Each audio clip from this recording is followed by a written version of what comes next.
You are listening to African Father in America podcast by Simon Javan Okello, live from Seattle, Washington, USA. Thank you very much for joining us for another amazing session of the Daily African Proverbs. My name is Simon Javan Okello, and I'm excited to be here with you. Thursday sessions are my favorite of the Daily African Proverbs, which is held Monday to Friday. And the reason why Thursdays are my favorite is because I am always with Gogo Rutendo Ngara, who, takes me back in history whenever we gather here, for the Thursday sessions of the Daily African Proverbs. And also she takes us all into the future so that we can really ground ourselves in African spirituality. And today she's going to help us understand our proverb, which is from Somalia. So if you are listening to this conversation on YouTube, on Clubhouse, please ping in a Somalia friend that you know. And if you're watching this on YouTube, please share the live stream with a Somalia friend that you know. But importantly, share your comment. If you're watching this on YouTube, share your comment with what this proverb means to you. And also, if you're on Clubhouse, I highly urge you to ensure that you are, pinging in people into the room, 3 to 5 people into the room. And also, you can clip the conversation, you can share the conversation with others within Clubhouse and also outside of Clubhouse. And the proverb today says that either be a mountain or lean on one. This is an amazing Somalia proverb, and there's no better person to help us understand it than Gogo Rutendo Ngara, who is an accomplished spiritual leader and just a humble and wonderful human being that we have the privilege of having in our midst today. So, Gogo, when you see this Somalia proverb, what comes to your mind? Hi, Simon, and it's wonderful to be here on this platform again. What comes to my mind immediately is my mother's country. My mother, she's my late mother, comes from a landlocked country. It is one of the only lands completely surrounded by another country, which is Lesotho. And if you're in Lesotho, whichever border you take will take you into South Africa. And this country is called the Mountain Kingdom because it is literally just peak after peak after peak of the Maluti Mountains in Lesotho. And so immediately when I saw this proverb, the first thing that came to me was my mother's home, which is the home of those of the Mountain Kingdom. And as I continued thinking about it, I keep thinking about when we speak about Ubuntu, and we've spoken about Ubuntu before, that Ubuntu is the principle of interrelatedness, interconnectedness, and interdependence. So what would it mean to be interrelated, interdependent, and interconnected with the Mountain Kingdom or a single mountain? And so I'd like to invite everybody on the platform, if you can, whatever platform you're on, to write your favorite mountain or the name of your favorite mountain, or the mountain that you resonate the most with, or the mountain that intrigues you the most, or the mountain that first comes up into your mind when you saw this proverb, so that we can understand which mountains are joining us in this session today. Yeah, Gogo, But could you just help me understand what a mountain is, and that might help other audience members as well? A mountain. A mountain. Did you say a mountain? Mountain, yeah. Okay, perfect. So for everybody who is listening, to list a mountain or a couple of mountains and what those mountains mean to them, right? Yeah. Perfect. Absolutely. Carry on, please. Thank you so much. Thank you so much. So I'm going to talk about a mountain today. and or a series of mountains. And so currently I'm in Johannesburg in South Africa. And if I were to travel about 400 kilometers to the east, that would take me to the Marconja Mountains, or what we call the Barberton Greenstone Belt. And here we have mountains that rise about 1,800 meters above sea level. And they are called the Barberton Marconja Mountains. And they became famous to UNESCO in just a few years ago in 2018 when they were declared a UNESCO World Heritage Site. Why were they declared a UNESCO World Heritage Site? Because the Barberton Marconja Mountains contain the oldest and most preserved layers of sedimentary and volcanic rock in the world. The layers are estimated to be 3.6 billion years old, dating long back before the continents as we know them today existed. There are also mountains that contain the oldest fossilized bacteria, which are determined to be at least 3.1 billion years of age. And from a geological perspective, the eastern border of the mountain range is made up of what we call the Kapval Craton, which is the oldest piece of earth crust from the Archean period. And it contains evidence of some of the earliest processes of photosynthesis.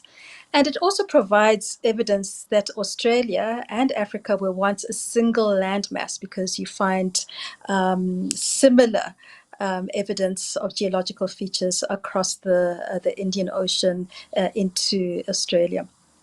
And it is no wonder that this area is called the cradle of life. Here in South Africa, we also have the cradle of humankind, which is actually very close to where I am at the moment. But that part in what is called Mpumalanga is a Nguni word meaning the place of the rising sun. Is where we find the cradle of life, or the Genesis. And this is where the earliest forms of life on the planet were found, not too far away from where I am. And why is this the mountain that is very important for me today? Is because according to the principle of Ubuntu, as we have spoken about earlier, Ubuntu is split into, there's at least 4 manifestations of Ubuntu, or Untu as the all-pervasive force, manifests as Muntu or Bantu, which are reasoned beings or people, Kintu, which are things, Hantu, which is time and space, and then Kuntu, which is modalities and those that are intangible. So when we understand Hantu, the principle of time and space, we also understand that from an indigenous perspective, space and time are collapsed into a single continuum, which is something that has been verified by quantum physics in the last 100 years. So what is it that is peculiar about that place, which is more than 3.1 billion years or 3.6 billion years old, which takes us back to the genesis of the planet, is that it's a quintessential example of what we mean when we speak about Hantu, time and space, and it's important. So there's very important things that happen around the Barberton Marconja Mountains, or close by to the Kapval Craton. And the first is that not too far from the Marconja Mountains are the Lebombo Mountains, which are found in Swaziland, which is not too far from the Marconja Mountains. And in these Lebombo Mountains, we find the Border Cave. It's about a 42-kilometer cave, which spans Swaziland and northern KwaZulu-Natal in South Africa. And here in the Lebombo Mountains, we find the oldest calendar known to humanity. And this is the Lebombo Bone, which dates about 35,000 years. In fact, more. It was dated back to 35,000 BC. And this bone, which was a fibula of a baboon, has 29 notches carved onto it. And what we know is that 29 is a prime number. But more importantly, 29 denotes the numbers of days within the moon cycle. And centuries later, two bones in Siberia, which is the Blanchard bone, which is now in France, shows similar notation. But this was centuries after this bone that we find here in southern Africa in the Lubombo Mountains. And these and astronomical historians have deduced that actually these notches that were carved into the Lubombo bone were actually recordings of the lunar cycle. And feminist historians will tell us that they're actually recordings of the menstrual cycle. And so what we find is that the oldest lunar calendar in the world, which charted the movements of the moon, also was a cosmological way of charting the cycles within the feminine. And therefore, those ancient ancestors from those lands, which would have been our First Nations peoples here, used the cycles of the feminine to chart the cycles of the moon, and therefore chart what we know as the oldest calendar in the world, the oldest lunar calendar in the world. And we also find that we have Stone Age recordings of lunar cycles, we have multiplication tables, and other prime number sequences, which seem less improbable when we note that some African and other pre-littoral cultures also constructed solar observatories to record solstices and equinoxes. So this Lubombo bone, which is an important aspect of what we now know as modern science, is found a stone throw away from the cradle of life and a stone throw away from that oldest mountain in the world that is the one that is inspiring me today. And we find there other ancient artifacts of our First Nations people, what here we call the they also go by the name the San, but they all prefer to be called the Bushmen. And that they brought forth the oldest calendar and the oldest mathematical artifact known to exist. And they could have only done this because of that which is inspired from the mountain. And this ancient tally stick is still similar to the calendar sticks that are used today by Bushman families living in Namibia. And so we also see that here in these mountains is where mathematics was born. And mathematics was born here in Africa. It was born in the cradle of life. It was born and gave rise to the calculations of the rope stretchers and the pyramid builders of ancient Egypt. And it reached its full maturity in Africa, in Alexandria. So we find, that the oldest lunar calendar was born of a mountain.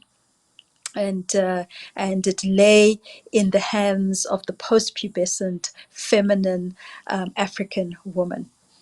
But this is not the only thing we find in the vicinity of the oldest mountain in the world. We also find not too far, in fact, in the same craton, what we know as Inzala Yolanga. And Inzala Yolanga it's a Nguni phrase meaning the birthplace of the sun. And this is considered to be the oldest man-made structure or stone calendar in the world. And this far predates Stonehenge, which we might acknowledge as an ancient monolithic stone calendar. And this is once again located in Mpumalanga, once again located within the cradle of life. And it is a standing stone circle of about 30 meters in diameter. And this is estimated to be more than 75,000 years old. And there are various astronomical alignments that have been identified with the site. And it is probably one of the examples of a completely functional and mostly intact megalithic stone calendar in the world. These monoliths are aligned to the cardinal points, that is north, east, south, and west, and they are perfectly aligned to the equinoxes and the solstices. And therefore, they demonstrate a solar calendar. Earlier, I spoke about the Lubombo bone, which represented a lunar calendar. And it still works perfectly as a calendar today by following the shadow of the setting sun, which is cast by the tall central monoliths onto a flat stone beside it. And it is originally a large circular stone structure, which actually resembles what Stonehenge looks like today.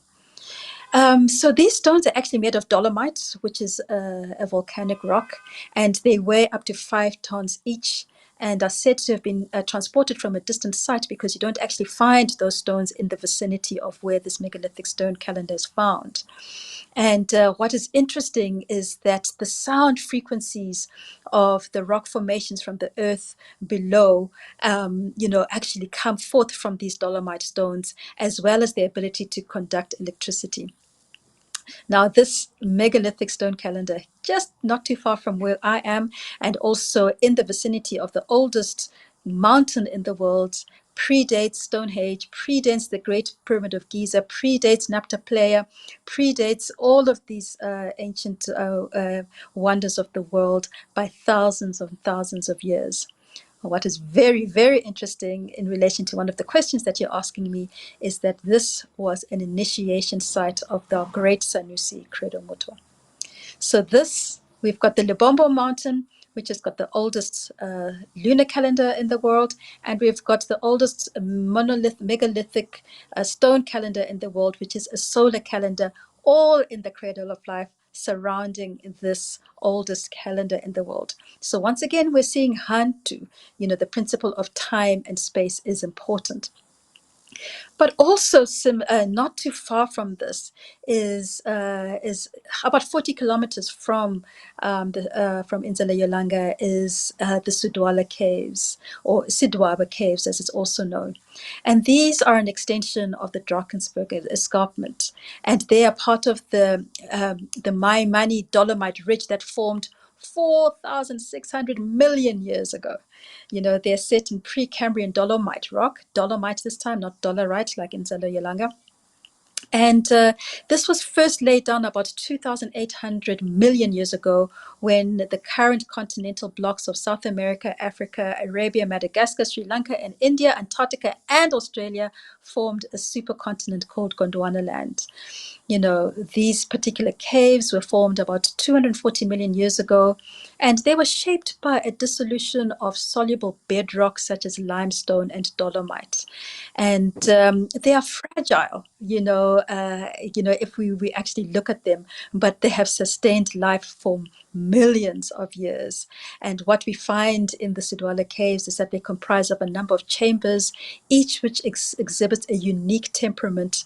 And they are the oldest known dolomite caves in the world, if not some of the oldest caves in the world. So once again, we're seeing that this mountain, the Marconja Mountains on the Kapval Craton, which is declared a UNESCO heritage site because it contains some of the oldest forms of life on our planet, is also home to the oldest cave in the world, home to the oldest lunar calendar in the world, home to the oldest solar calendar in the world, and therefore once again we bring forth Hantu, time and space. Now, in my relating with that area and with that mountain and with those places, Isanusi Credo Mutwa, he spoke of Inzala as the birthplace of the sun. He called it, and one of those stones, so specifically the one in the western marker, he called the clitoris of Mother Earth, and he said this is where heaven and earth mated. And when heaven and earth mated, that's what brought life. And this is why this was the space where he had his initiation at the age of 16 years old in 1937 as the great Sanusi, the great polymath that we knew him to be. And what he also visited and had a sacred ceremony in the Siddwaba Caves, as well as the Lubombo Mountains and all of these places that I've spoken about, which are linked to the Marconja Mountains. And so when we look at this area that they call the cradle of life, we notice that the solar calendar represents the divine masculine. And therefore, the Siddwaba Caves, when we go into it, we recognize it as the place where conception took place, where new life was implanted, and where gestation happened. And when you enter the sacred cavern, you enter the sacred womb of the planet, the mother of all other caves that were born, other wombs that were born through time. So if Inzala is the birthplace of the sun, was the birthplace of the sacred masculine on our planet, then Siddwaba Caves is his counterpart, which is his consort, which is the birthplace of the sacred feminine on the planet. And therefore Inzala is the great yang of the south, and Siddwaba Caves is the great yin of the south, and therefore they're intricately interwoven, they're interdependent, and they exist incidentally in the oldest part of this planet. They exist in the place which is the place of our great seeding. So this takes us back to our proverb, either be a mountain or lean on one. What would it mean to be the Marconja Mountains if we were the Marconja Mountains? What would it mean to take in all that it has brought to us? It has brought to us the oldest forms of photosynthesis, the oldest forms of bacteria. It has brought to us the greatest layers of volcanic rock. It has brought us, the oldest solar calendar in the world. It has brought us the oldest lunar calendars in the world. It has brought us the oldest dolomite caves in the world. It has brought us all of these ancient mysteries which our Batwa, our First Nations people, reveled in, and they took to these caves, they took to these mountains, and they became those mountains. And after becoming the mountains and becoming that which the mountains taught them, they recorded these all on the cave walls and what we know as our Bushman paintings, which carry so much not only history, but also carry, future knowledge that we can tap into to this day. So if we were a mountain and if we were the Marconja Mountains, what did it mean to be it?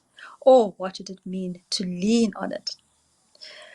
I'd like to talk about another mountain briefly because we are talking about mountains. And earlier you asked me what came to mind when I saw this proverb. And I said what came to mind was the mountain kingdom, which is where my mother came from, which is the kingdom of Lesotho, completely surrounded by a country, another country.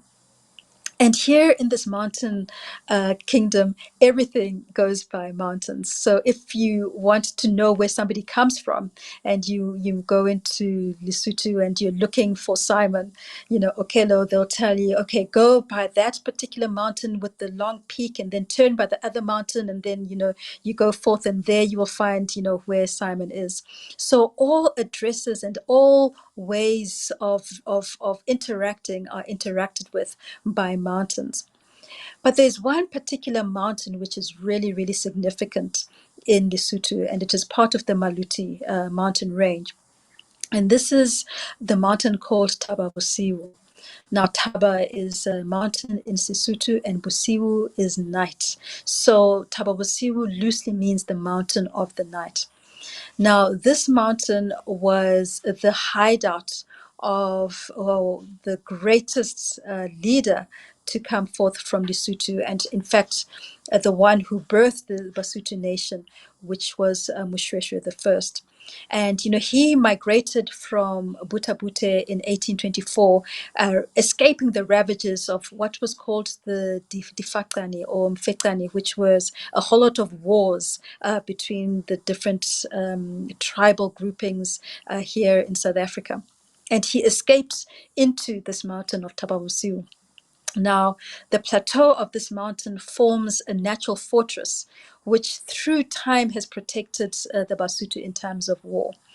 And King Moshoeshoe took his people and they then took occupation of the mountains in July 1824, and he named it Thaba Bosiu for two reasons. One, because they arrived at the mountain at night, but also because this mountain was found to have magical powers.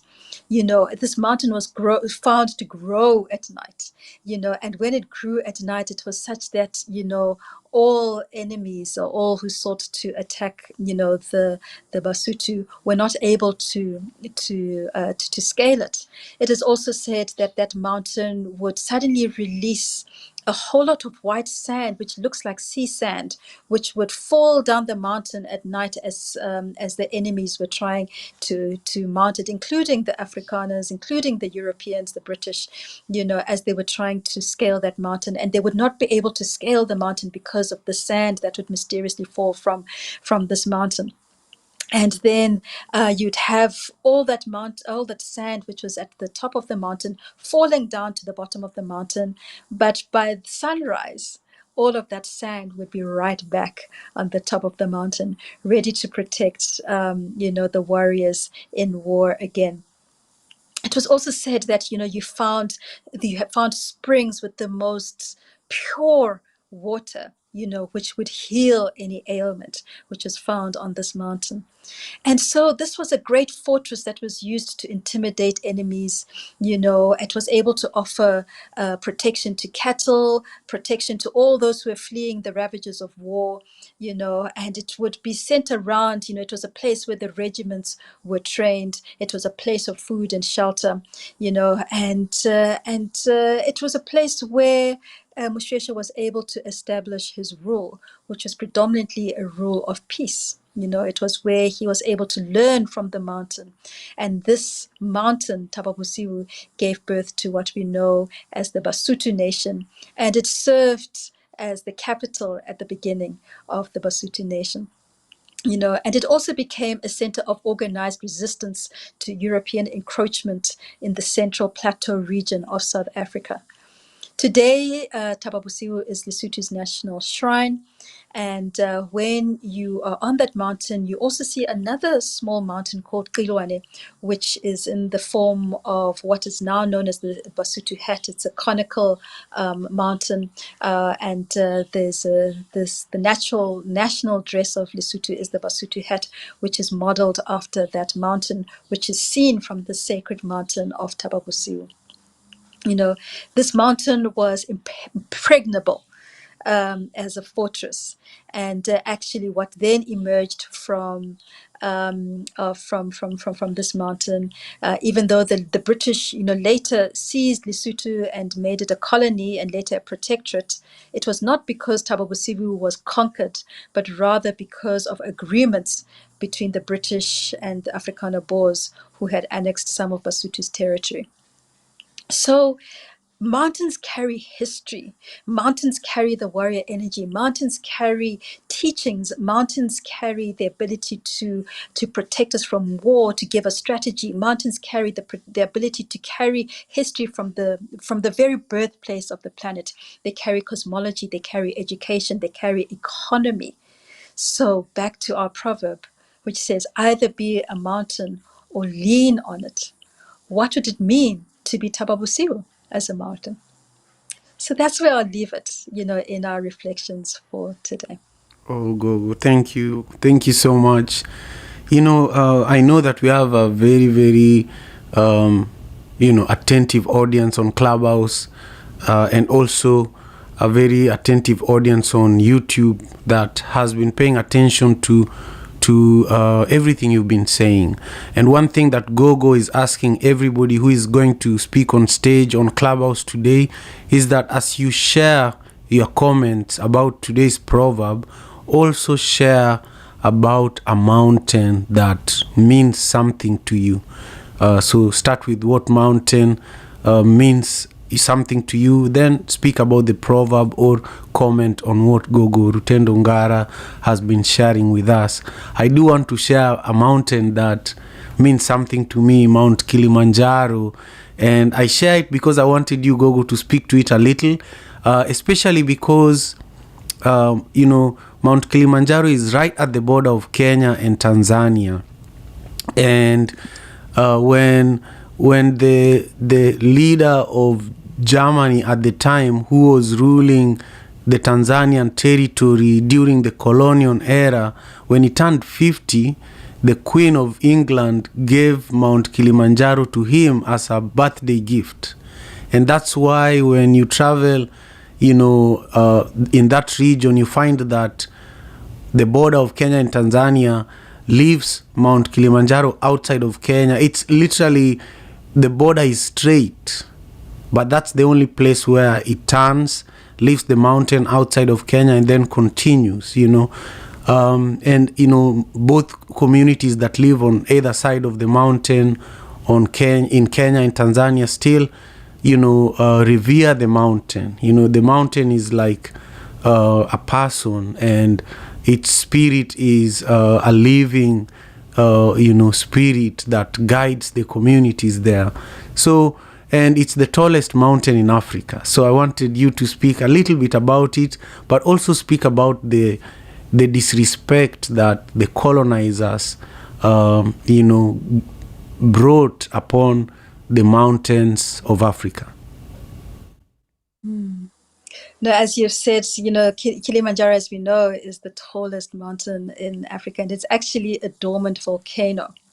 And this is very important because volcanic rock, carries so much that brings us healing, that is good for agriculture, that is good, in terms of minerals, etc.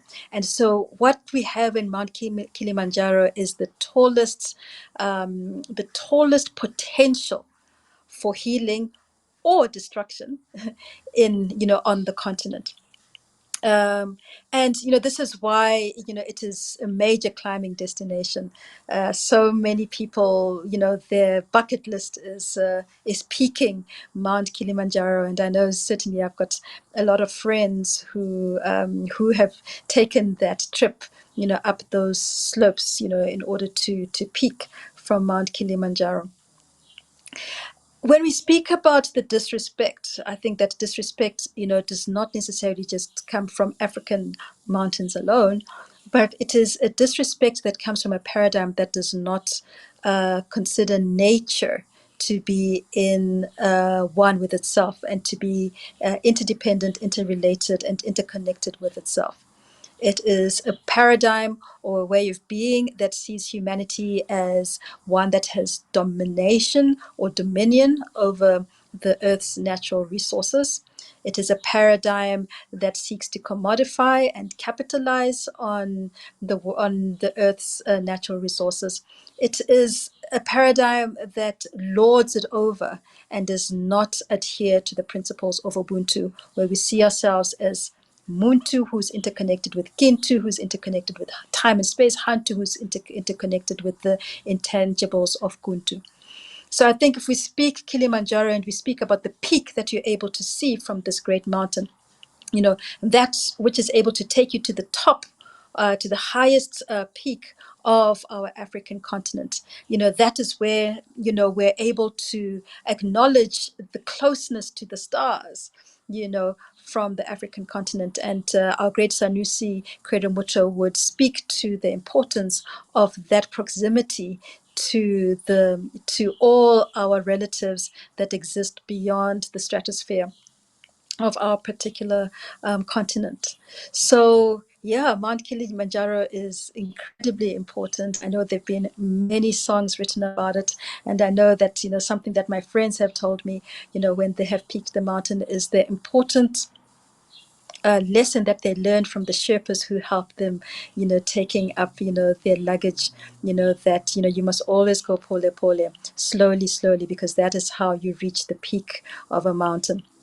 And we know that in terms of how to build the Great Wall of China, one brick at a time. So that is what we need to understand when we are wanting to be a mountain. How do we understand the steady progression that is life? And that is what mountains teach us. Steady progression, stillness, and patience, and the infinity of potential. Thank you, Gogo. Thank you. I am truly grateful. When I am before you like today, I am, a very humble student because I gained so much knowledge, and I hope that's the same for our viewers on YouTube. Thank you so much. I would like to know where you're joining us from, actually. Just type where you're joining the YouTube live stream from so that I have a good idea around that. And also comment with what this proverb means to you, and remember to subscribe to the channel, share this video with your community if this conversation is meaningful to you. And also, if you're on Clubhouse, please ping 1, 2, 3, maybe 5 people into the room, and also share the conversation with others within and outside of Clubhouse. Thank you, K. Benjamin, for your comment on YouTube. You're saying that the colonizers did not show disrespect, they brought it with them. and we have to reject it. Now, I want to go to our audience members here on Clubhouse. Gogo Rutendo, stay with us and please, do a grounding for us and closing remarks at the end of our conversation. We have Kesiwa. Kesiwa, please share with us your perspective and start with a mountain that means something to you, and then your perspective on the proverb, and any comments to Gogo Rutendo Ngara. Thank you. Thank you so much, Gogo Rutendo Ngara, for being here. I'm very appreciative of you, and I also want to say that the mountain I chose is called the Devil's Punch Bowl. And as you were talking, it made me wonder about this particular mountain and the authority with which she spoke about Lesotho was truly inspiring. And I know with Devil's Punch Bowl, the way that it's situated in the in California, when you hike it, you hike from the top and you go to the bottom. There's no way to start hiking this mountain from the bottom and go up. So as you're going, you're also hiking it in a circular motion. So imagine you have a funnel, and to trace along the funnel, you keep going down, down, down, down, down until when you get to the final bottom, they have this almost like a crater where you can look further deep down into the mountain, and the way that it's quite beautiful. Um, and what I wanted to share with this particular proverb, I particularly love the part where it says, "Lean on a mountain." I just feel as though it's quite powerful that our ancestors would share this proverb with us, because how many times have we not needed to lean on someone who knows more than we do, you know, especially in this particular climate where we truly do need each other. So, this is really what I wanted to share, and mostly I'm here to listen. Thank you so much. This is what I'm done speaking. Thank you very much, Kesiwa, for being here with us, and thank you for your perspectives. Bibi, we would love to hear your perspectives as well. Start with a mountain that means something to you. Thank you very much. Thank you, Simon. And thank you, Gogo. I love listening to you, and it's just like you're like a well of knowledge, and I just love it. It's like it takes me back um to my childhood and add on something new to it every single time. And I'm just so grateful to be here and actually listen to this today. So as far as mountains go, where I'm from in Uganda, we have this mountain. It's called Mountain uh, Oche, and the mountain has been in our tribe or our clan for for years, and I believe that has always been um, the mountain that will, like Gogo was saying, identify us with, and for as long as I can remember. And there's a saying about that mountain. It's they say oche oche oche oche nigbi. It's the same word, but it has different meanings and different description to each word it means. It says oche is a dog also. Oche means says. Oche, cycle. Oche nigbi. Oche, Oche is the mountain. It says the dogs say to cycle the mountain around. That means it's like life is a cycle of life. No matter where you go, after leaving here, you will come back because by the end of the day, I guess at the end of the life, we still have to go back to where we came from, as in like from dust to dust, where our life begins and ends, is a full cycle. And that's all I remember from that. And as far as the proverb goes, either be a mountain or lean on one. I would say, kind of like Kisiwa was saying, there has never been a time where we didn't have to lean on someone else. And as far as that, I say either be a leader or be led, because being a leader is a huge responsibility, and the mountain bears a lot of responsibilities. And I'll I'll go further into the mountains at a later time, because as far as what I remember from what the mountain holds, it holds a lot of stuff in there. When once you go in, the mountain is not the same as you see it from outside, because there's more in the inside than what the eye needs. And that's my take for today. So thank you. Thank you very much, Bibi, for sharing your perspectives with us. And to everybody who is joining us on YouTube, thank you so much. Please remember to subscribe to the channel, push the thumbs up button so that when we go live tomorrow and in the future, YouTube notifies you. And also, if you're on Clubhouse, please follow the African Father in America Club so that we can continue building this community, and also nominate other people into the club. And remember to ping in people into the room, clip this conversation and share it on Twitter, and also just share it within Clubhouse as well. Now we are going to hear from Fred. Fred, share with us your perspectives, and thank you for your continued support. But start with a mountain that means something to you. Well, years ago, I went I'm in the United States, to Sedona, Arizona. And there are it's just a mountainous area, period. And it was amazing just driving the highway and just seeing these natural elevations, just beautiful. And at one point, I see this one elevation, and I pull over to the side of the road. It was so big and so beautiful that I'm thinking, oh, it's only 100, 200 feet away. Let me go over here and touch this thing.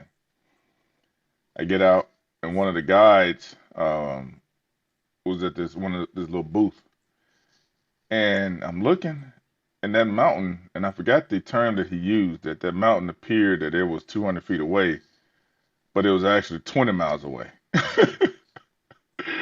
And that mode just blew my mind. Like, wow, this thing looks humongous from the road. How big is this thing? So at that point, I came up with this aspect of what a mountain was to me. No, it was more than just a natural elevation. It was divine revelation, where there should be a goal in life. I'm hearing so many facets that I was taught through the years. Some people observe life, some people learn from life. And those who learn are revealed certain things divinely. Those who observe just stay where they are. And those that observe tend to lean on the ones that have learned. That's how I see this. Your goal should be learning through life and elevating yourself. And as you do that, you'll be divinely inspired, motivated, and you will grow. Also, with that aspect of a mountain, I learned years ago from an elder that a mountain is a connection between the heavens and this earth. And it's a symbol of trying to reach those heavens, which is the same aspect of divine revelation. So that's how I see that. Either you're gonna you learn through life to be divinely inspired, or or if you just observing, go find someone else who is striving to be that and learn from them. That's how I see that. Thank you so much, Fred, for your contribution. I truly appreciate, your share as much as I always, just love how you break down these proverbs. Tracy, share with us your perspectives, please. Hello, Simon. Hello, Gogo. Thank you so much. I'm really just really grateful to be here and just to hear from everyone. I live in northern Georgia and I travel the Blue Ridge Mountains, which are part of the Chattahoochee National Forest. And these mountains mean so much to me because it's a place where I can feel the energy of healing.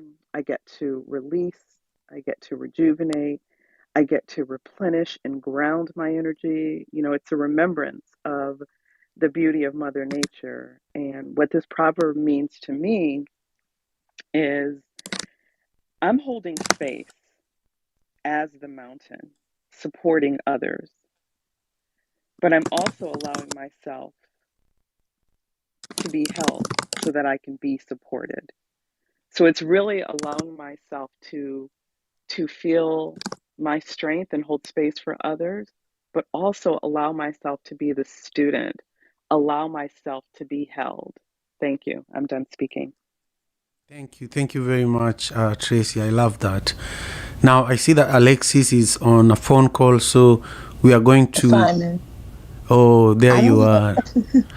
I don't know why it keeps doing that to me on this app. It keeps putting me on the phone and I'm not. So I don't know what that's about, but I wasn't on the phone the whole time. I heard everyone. I'm sorry to interrupt you. No. It's maybe the mountains are calling you. Carry on and share your perspectives, please. Thank you. I definitely always want to start with saying Habari za asubuhi. Good morning, everyone. And always, Simon, thank you so much. I'm so glad that we were able to cross paths and meet here. And always, Gogo, you have just, oh my gosh, you just awakened something in me every time I hear you speak. But my perspective well, actually, let me share my mountain first. Actually, Simon already shared it.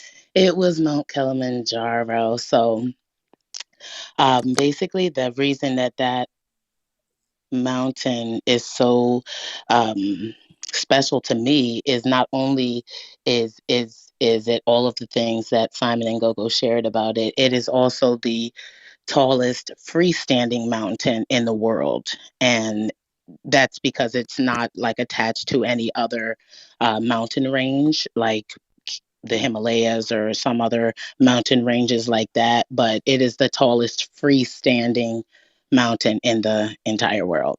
So that's why that is special to me. And my sister BB also like was reading my mind this morning because that is exactly my perspective on the proverb is that either you are going to be a leader or you will lean on one and learn the ways of leading so that you can lead in your life. That is my perspective. I'm Lexi, and I'm going to land my plane there. Thank you. Thank you very much, Lexi. I'm so grateful that you're here with us, and thank you for sharing those powerful perspectives. Now, if you're joining us for the first time, welcome to the Daily African Proverbs. This is a sacred space. We've been building it since January last year, and we are live streaming it on YouTube. So thank you so much for joining us on YouTube.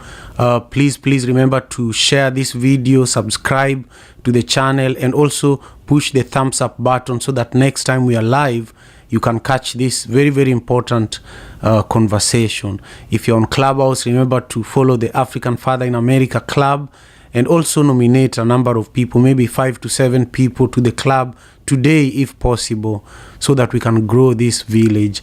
Now I want to bring you back to Gogo Rutendo Ngara, who is going to share with us, a few comments about, what you heard when our friends and community members were just sharing their thoughts on the proverb and their mountains, and then share with us a grounding to end our time together today. Thank you so much, Gogo. Thank you. Thank you so much, Simon. I think you can write a whole encyclopedia, based on everybody's reflections. It's really, really beautiful. And it was just beautiful just hearing what has come from the reflections of our sisters and brothers, firstly, that when we're speaking about mountains and what they reflect in us, they reflect in us authority, how to activate our authority. And I loved what Sister Kasiwa said about the devil's punch bowl, that it's you don't hike it from the bottom to the top, but you can actually hike it from the top to the bottom, and that goes against what we often think about in terms of where we get our authority. So how do we deepen as opposed to always seeking to ascend, but also hiking in a circular motion, which is what Sister Bibi also said about the mountain in Uganda as well. That allows us to circumvent and to understand a lot more of the mountain than just this idea we have that the top is a straight line. But in African cosmology, things are circular, things are spiral. And when we circumvent a mountain in that way and we rise the mountain kind of in that funneled way, we're acknowledging the spiral dynamics of life, or the circularity of life, which is inherent in our African paradigm. And you see that also in trees. When we have trees here in the savannah, they grow in a very broad and cyclical way, as opposed to the trees you have in the far northern hemisphere, which only seek to find the sun, and therefore they inspire a very competitive paradigm, because they're all competing for the sun in that upward way, whereas the trees here grow broadways because they want to encompass as many. They want to have people sitting around them in circle. They want to provide as much shade as possible because the sun is abundant, so they do not need to fight for the sun. But we've also heard that the mountain inspires identity within us. They inspire leadership. They inspire responsibility. I loved, their natural elevations, but they're also divine revelations. And they can be an observatory, but they can also be, that which allows us to learn and not just lean, but learn from life. And that there are connections between heaven and earth.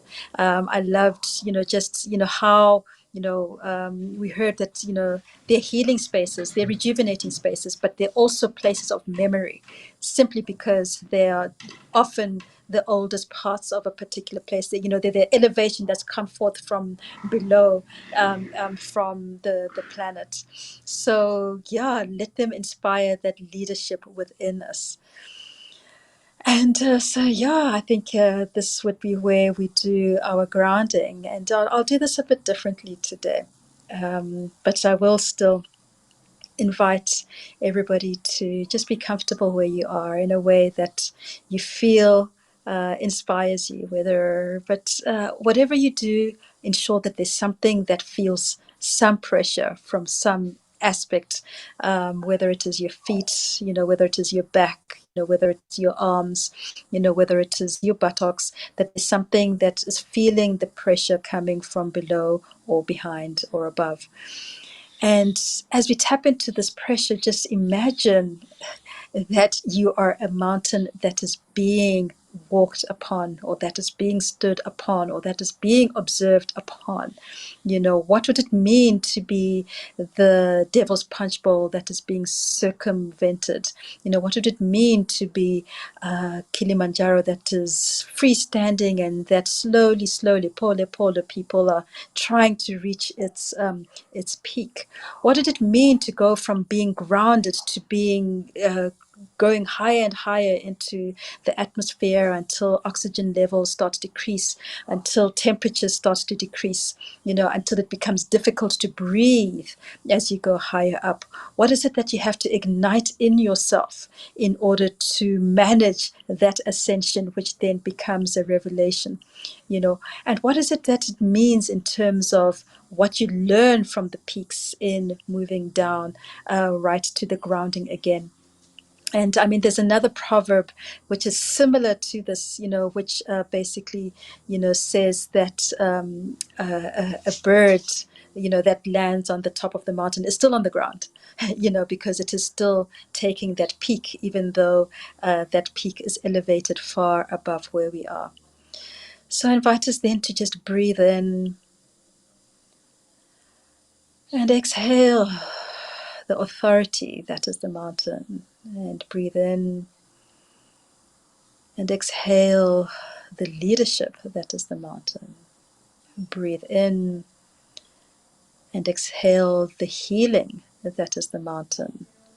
Breathe in and exhale the remembering that is the mountain. Breathe in and exhale the stillness that is the mountain. And just continue breathing as we stand as dancers on the mountain, strong, firm, and elevated. We stand as dancers that are the mountain, those that can be elevated upon, those where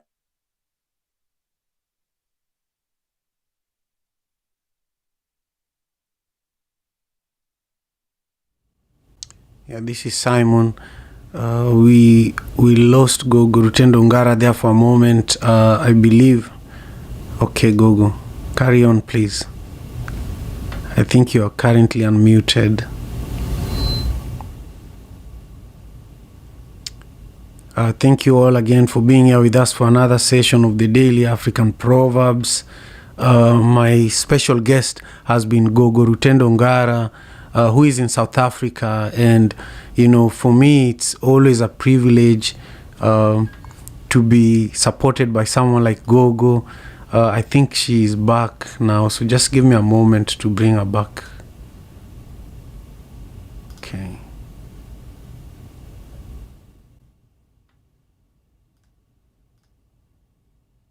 Okay, Gogo, carry on. Thank you so much. I apologize for that. So, as we breathe, we stand as dancers on the mountain, strong, firm, and elevated. We stand as dancers that are the mountain, that can be elevated upon, where others can stand on our peaks, on our slopes, and on our rugged exteriors. We stand where others can climb as they remain steady and as we remain rooted. We stand as a mountain that is as firm as a baobab of eons of ages. We stand firm in the knowledge of billions of years. We stand firm in the seasons and through the shifts in the winds. We stand firm in the hurricanes, the tornadoes, and the storms. We stand firm through the parting clouds, through the rainbows, through the sunshine, and through the snow. We stand as dancers that are the mountain. We stand in stillness, in sturdiness, in rootedness.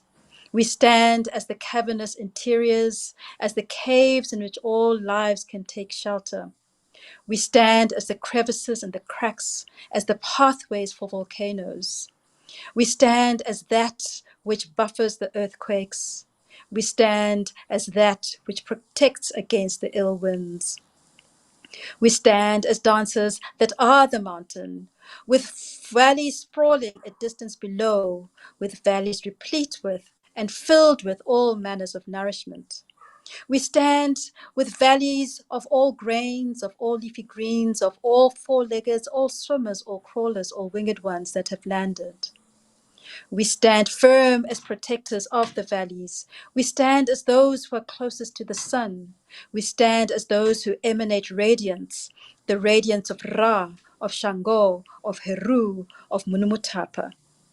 We stand as dancers that are the mountain. We stand as dancers on the mountain. We stand as dancers that we are, and we dance on, and we dance as the mountain. Ashe. Ashe, Ashe, Ashe. Thank you. Thank you, Gogo. Thank you for everything today, for your time, and for just blessing us with so much wisdom and nourishment. And to everyone who is with us on Clubhouse, I just want to quickly give a shout out to Jay and Johnny, Sahara, Mala, Lisa, Sensas, Shomari. You know, all of you mean a lot to me. And thank you for your continued love and support. And also to everyone here on Clubhouse, thank you so much. Again, remember to subscribe to my channel if you're watching on YouTube. and push the thumbs up button so that when we are live again, you can catch this conversation. Tomorrow's guest is going to be Dr. No Days Off. Is a regular attendee of our series, and is also, a U.S. Veteran who is been to Africa, while still serving in the U.S. military. He's been in several movies, and I'm always just humbled that someone like that also supports this movement and sees the value in it. So join us if you want to connect with Dr. No Days Off and Gogo.